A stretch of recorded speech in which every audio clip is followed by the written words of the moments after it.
get something off the street, it's just so likely to be fentanyl.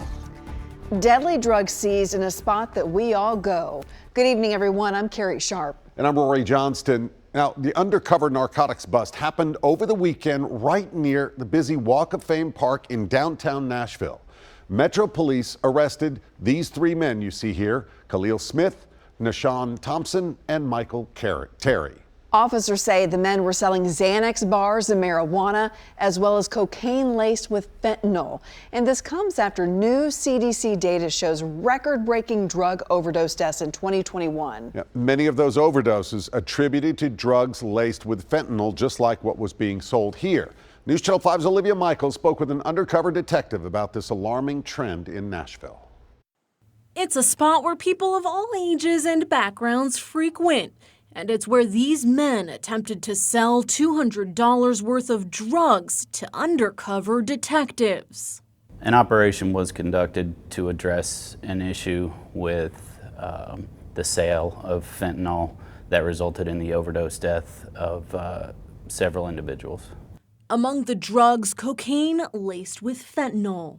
The biggest danger that we see is that the drugs are being posed as one thing when in actuality, it's something completely on the opposite side of the spectrum. Sergeant Mike HOTZ supervises the special unit that investigates overdoses. You know, when you think of other drugs, they're dosed in grams, but fentanyl itself, 0.2 milligrams of fentanyl is enough to kill an adult human of average size. He says the trend of fentanyl overdoses in Nashville is beyond staggering.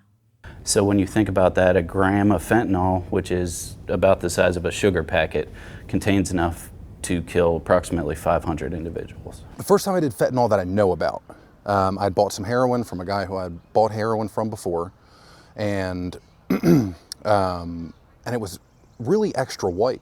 Rich Johnston overdosed from fentanyl 7 times. Each time, he thought he was buying heroin. I've seen fentanyl pressed into the shape of Xanax. We know that it's in the meth, it's been in the heroin for a long time. There's just nothing that you can get that you can safely assume doesn't contain fentanyl. Today, he works as an intervention specialist, helping others through recovery. He considers himself lucky to be alive, but he fears luck is running out for others. Slow down, it's still ramping up. I don't think that we've seen the worst of it yet. And what stops it, I don't know. In Nashville, Olivia Michael, News Channel 5. It's a big problem, folks, so we want to remind you that if you or someone you love struggles with addiction, there is help. The Community Overdose Response Team. It's free and confidential. It can help find drug and alcohol treatment for those who are at risk of an overdose. You can contact the team at the number you see on the screen, 615-687-1701.